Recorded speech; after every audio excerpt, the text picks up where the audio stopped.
नमस्कार।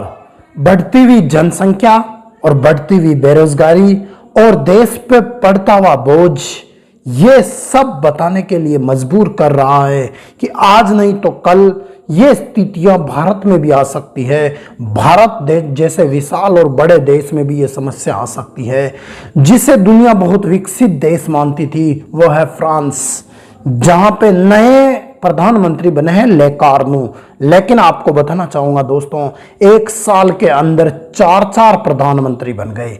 आप कल्पना करो दोस्तों, अगर भारत में एक साल के अंदर चार चार प्रधानमंत्री बन जाएं, अगर किसी भी देश में एक साल के अंदर चार चार प्रधानमंत्री बन जाए तो उस देश की क्या स्थिति हो सकती है, वो देश कितना नीचे जा चुका होता है, आप खुद कल्पना कर सकते हो। क्योंकि दोस्तों, जब सरकारें बार बार चेंज होती है तो कहीं ना कहीं उस देश का लोकतंत्र कमजोर होता है, कहीं ना कहीं उस देश की जो कार्यपालिका है वो कमजोर होती है, कहीं ना कहीं उस देश की जो न्यायपालिका है वो कमजोर होती है। और जब कार्यपालिका, न्यायपालिका और इस तरीके से प्रधानमंत्री बार बार चेंज होते हैं तो दोस्तों, सीधा सीधा कहने का मतलब यह है कि उस देश की आर्थिक स्थिति खराब हो चुकी है। अब आप बोलोगे कि आप किस देश की बात कर रहे हो, तो वो देश है दोस्तों फ्रांस। फ्रांस में ले कार्नू नए प्रधानमंत्री बने हैं और एक साल के अंदर चार प्रधानमंत्री फ्रांस के अंदर बन चुके हैं। अब दोस्तों, एक एक पॉइंट आपको समझाने की कोशिश करता हूं, आखिरकार ये समस्या क्यों आई। तो आपको बताना चाहूंगा, फ्रांस अपने जो सामाजिक कार्य हैं, आप कल्पना करो दोस्तों, जैसे भारत के अंदर बहुत सारे सामाजिक कार्य किए जाते हैं, जैसे वृद्ध पेंशन भारत के अंदर जिनकी एज 60 साल से ऊपर हो चुकी है, जिनके घर में गरीबी रेखा से नीचे के लोग हैं, उनको वृद्ध पेंशन दी जाती है। और उन महिलाओं को भी वृद्ध पेंशन दी जाती है जो 60 साल से ऊपर हो चुकी है। उन महिलाओं को भी पेंशन दी जाती है जिनके पति की डेथ हो चुकी है। बहुत सारे लोगों को भारत के अंदर इस तरीके की सामाजिक कल्याणकारी योजनाएं चलाई जाती है। दूसरे नंबर पे दोस्तों, भारत के अंदर आपने देखा होगा बहुत सस्ते दरों पे सरकार भोजन की व्यवस्था करवाती है। जैसे राजस्थान के अंदर अन्नपूर्णा योजना चल रही है, इसी तरीके से अलग अलग स्टेट में अलग अलग योजनाएं चलती है। इसका कुछ हिस्सा केंद्र सरकार देती है, कुछ हिस्सा राज्य सरकारें देती है। इसी तरीके से दोस्तों, भारत के अंदर जो कर्मचारी हैं, पूर्व कर्मचारी हैं, उनको पेंशन की सुविधा दी जाती है। और अभी भी बहुत सारे डिपार्टमेंट है जो पेंशन देते हैं, जैसे कि इंडियन आर्मी, इंडियन रेलवे, बहुत सारे डिपार्टमेंट अपने कर्मचारियों को रिटायरमेंट के बाद पेंशन देते हैं। और 2004 के बाद में भारत सरकार ने शायद अब पेंशन की व्यवस्था बंद कर दी है। इसके बारे में कभी आगे विस्तार से बात करेंगे।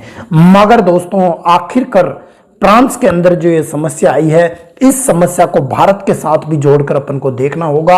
आखिरकार फ्रांस के अंदर ये समस्या आई तो क्यों आई। दोस्तों, लगातार फ्रांस के अंदर कर्ज पे कर्ज बढ़ता जा रहा है। फ्रांस की जो टोटल जीडीपी है ना दोस्तों, उसका 113% से ज्यादा फ्रांस के अंदर कर्ज हो चुका है। यह फ्रांस सरकार का कहना है। दोस्तों, एक एक पॉइंट मैंने इस नोटबुक में डाले हैं।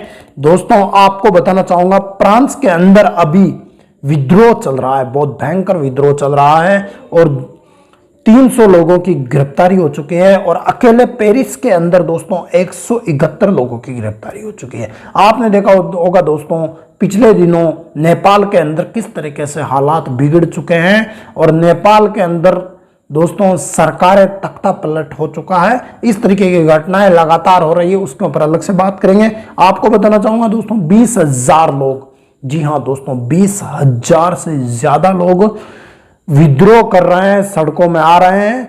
इसके साथ ही दोस्तों, आपको बताना चाहता हूं, जिन कर्मचारियों ने पिछले 10 साल से काम किया है, उनकी सैलरी 1600 यूरो से भी कम है। जी हां दोस्तों, 1600 यूरो वहां की जो करेंसी है उससे भी कम है। तो दोस्तों, कहीं ना कहीं इन चीजों का विरोध वहां के लोग कर रहे हैं। और 18 सितंबर को फ्रांस के अंदर राष्ट्रीय हड़ताल कराने की मांग वहां के लोगों ने रखी है। दोस्तों, जो फ्रांस बड़ी बड़ी डींगे हाँकता है, जो यूरोप बड़ी बड़ी डींगे हाँकता है, उसका ये हाल है, पश्चिमी देशों का ये हाल है। इसका सबसे बड़ा क्रेडिट अगर किसी को जाता है ना दोस्तों, तो वो हमारे राष्ट्रीय शक्ति कहे जाने वाले, अंतर्राष्ट्रीय शक्ति कहे जाने वाले डोनाल्ड ट्रंप को जाता है। उन्होंने पूरे के पूरे यूरोप की ऐसी की तैसी करके रख दी है। जी हाँ दोस्तों, पश्चिमी देशों का बंटाधार करने में अगर किसी ने सबसे बड़ा योगदान दिया है तो वो है दोस्तों डोनाल्ड ट्रंप। उनकी नीतियों का प्रभाव सभी देशों पे पड़ रहा है। अब दोस्तों भारत को चीन के साथ, इसके साथ रूस के साथ और एशियाई देशों के साथ में गठबंधन करना चाहिए और गठबंधन करके अपने आप को आगे बढ़ाना चाहिए और कभी भी फ्रांस जैसे हालात भारत में ना आए। इसके लिए दोस्तों आप सबको भी सशक्त रहना है, क्योंकि दोस्तों जिस देश की जनता समझदार होती है वहां पे इस तरीके के काम नहीं होते। और दोस्तों भारत में भी भ्रष्टाचार बहुत बढ़ रहे हैं, लेकिन दोस्तों भ्रष्टाचार को आप लोग कम करोगे तभी कम होगा, क्योंकि आप किसी चीज के लिए किसी को पैसा दोगे तो वो भ्रष्टाचार है। अगर आप गलत हो रहा है उसके खिलाफ नहीं बोलोगे तो वो भ्रष्टाचार है। क्योंकि दोस्तों असली शक्ति अगर लोकतंत्र में है तो वो जनता में है, वो शक्ति आप में है। इसीलिए मैंने ये छोटा सा वीडियो बनाने कर आपको समझाने की कोशिश की है कि फ्रांस में ये हालात हो रहे हैं। भगवान से ये रिक्वेस्ट है कभी भारत में ऐसे हालात ना आए, क्योंकि भारत के लोग बहुत ही ज़्यादा दोस्तों इमोशनल है। भारत के लोग दोस्तों मेहनत करना जानते हैं और मुझे विश्वास है दोस्तों आने वाले समय में भारत दुनिया की नंबर 1 अर्थव्यवस्था जरूर बनेगा। आज के वीडियो में इतना ही दोस्तों। आपका क्या मानना है प्रतिक्रिया जरूर करें, कमेंट जरूर करें। जय हिंद, वंदे मातरम।